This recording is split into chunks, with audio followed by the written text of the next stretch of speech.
सनातन धर्म ज्ञान गंगा चैनल में आप सभी का स्वागत है। मेरे प्यारे कृष्ण भक्तों, आप सभी को जय श्री कृष्णा। मेरे प्यारे कृष्ण भक्तों, सनातन धर्म ज्ञान गंगा चैनल के आज रविवार विशेष वीडियो में हम लोग श्रीमद् भगवद गीता से ज्ञान योग, कर्म योग और भक्ति योग के वास्तविक स्वरूप को समझेंगे।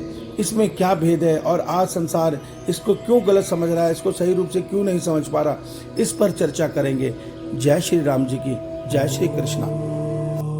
आज संसार में ये बहुत बड़ा मिथ है। लोग कहते हैं कि हम गृहस्थ हैं, हम अपना गृहस्थ का पालन करते हुए भक्ति कर रहे हैं और भक्ति योग के मार्ग पर चल रहे हैं, हम अपने ईश्वर को प्राप्त कर लेंगे। हमें ज्ञान योग से क्या लेने देना, हम इतनी गहराई में उतरना नहीं चाहते, हमें नहीं जानना ज्ञान के विषय में, हम तो भगवान की सरल भक्ति कर ही रहे हैं।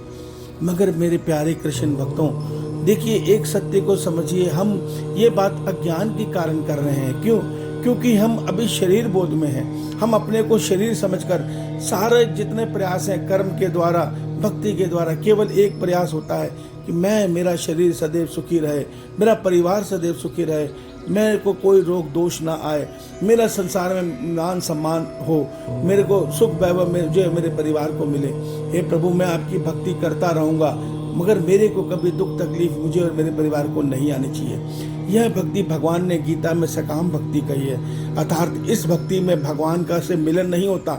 इस भक्ति के द्वारा मनुष्य को पुण्य फल प्राप्त हो जाता है।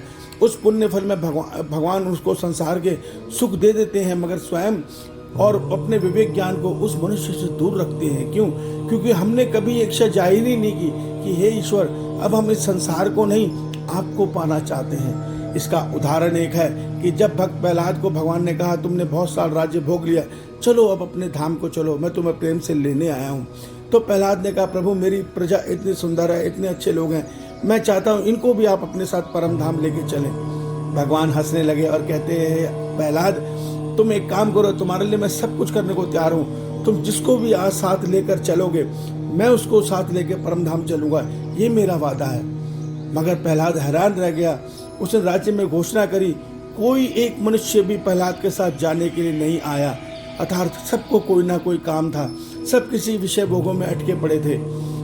प्रहलाद ने परेशान होकर, वहां पर एक कीड़ा था जो गोबर में वास करता था, उसको कहा, भाई तू तो यहाँ पे अपना नरक भोग रहा है, गोबर में, तू चल मेरे साथ परम धाम में, वहां पे तू आत्मा है, हम परम धाम में आनंद से रहेंगे। मगर उसने ये जवाब दिया, क्या परम धाम में ये गोबर मिलेगा? तो वो कहता है, नहीं, यहाँ वहाँ पे तो केवल ईश्वर है, तुम, मैं और आत्मा है, बस, और कोई भी वहाँ आत्मा और परमात्मा के अन्य कोई नहीं है। प्रहलाद हैरान रह गया। वो शरीर बोध में उस गोबर को ही सारा संसार का सुख मान रहा था और उसी को सुख मान के उसने परमात्मा के साथ जाने से इनकार कर दिया। यही फर्क है हमारी भक्ति में, हमारी सोच में। हम लोग अपने शरीर बोध में इस प्रकार फंसे हैं कि हमें परमात्मा को पाने की सुधि नहीं है। आज ईश्वर अगर संसार में आ जाए, प्रकट होकर हम सबसे बारी बारी बोले, चलो परम धाम अभी चलना है, हम सब कोई ना कोई काम का बहाना लेकर उनको कहेंगे, प्रभु मुझे बाद में ही बुला लेना, अभी मुझे संसार के ये सारे काम मेरे बच्चे पड़े हैं, मेरी जिम्मेदारियां बची पड़ी हैं। तो ये फर्क है हमारी और सच्चे भक्तों की भक्ति में। सच्चे भक्त हमेशा परमात्मा को पाने को तड़पते हैं। उनके मन में केवल संसार की नहीं, परमात्मा को पाने की इच्छा होती है। मगर ये इच्छा आती कहाँ से है? ये इच्छा आने के लिए जिस प्रकार सोने को अग्नि में तपाया जाता है तभी वो शुद्ध होता है। हमारा ये जो मन बुद्धि है, ये कई हजारों करोड़ों जन्मों से विषयों के भोगों में भोग कर मलिन हो चुका है। ये परमात्मा के शुद्ध रूप को नहीं जानता, उसके परमानंद को ये भूला पड़ा है।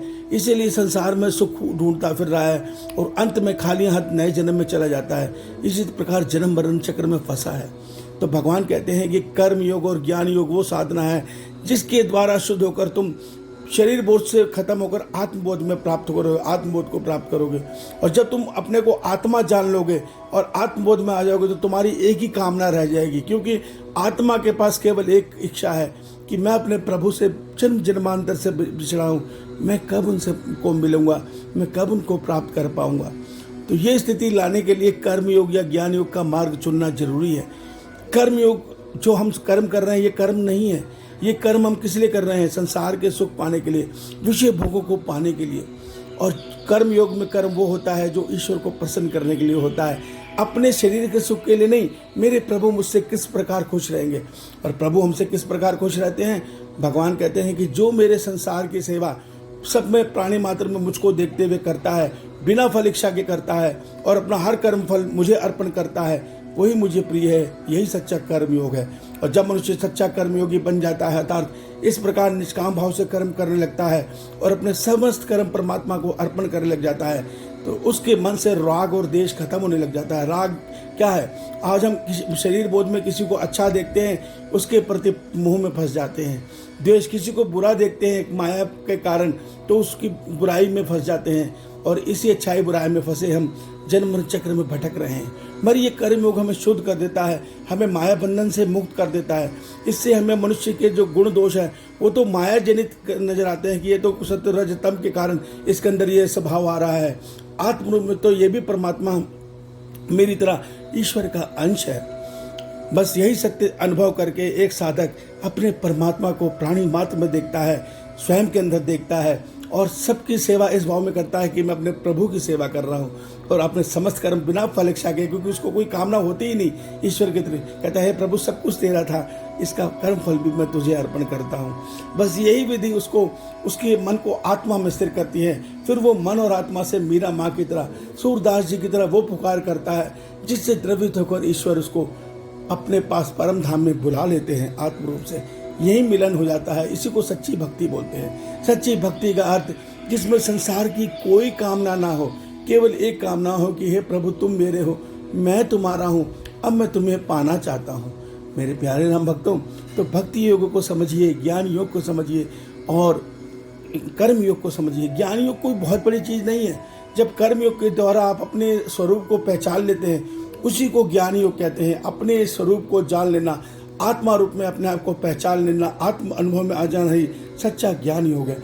इस सत्य को समझिए और एक सत्य को जान लीजिए कि जिस प्रकार सूर्य जब उदय होता है तो अंधेरा नहीं रहता, ठीक इसी प्रकार जब तक हम लोग कर्मयोग की साधना में रत नहीं होंगे और कर्म के भोगी बने रहेंगे, तब तक ईश्वर की प्राप्ति तो दूर, हम सच्चे विवेक ज्ञान को भी प्राप्त नहीं कर पाएंगे।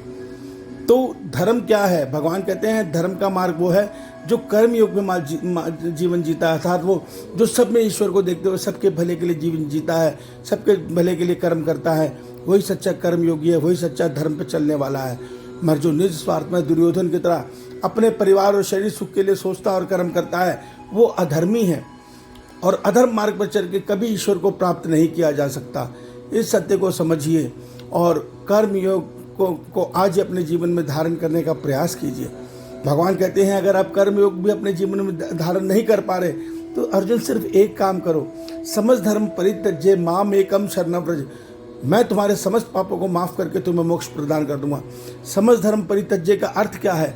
आप जितने भी धर्ममय कर्म कर रहे हैं सबको भगवान श्री कृष्ण जी के श्री चरणों में मन के संकल्प से अर्पण कर दीजिए। अर्थात आप किसी की सेवा कीजिए, किसी को मदद कीजिए, अपने मन के संकल्प से उसके कर्म फल को, हे ईश्वर ये तेरा कर्म फल है, मुझे नहीं चाहिए, मुझे तो केवल आप मिल जाओ।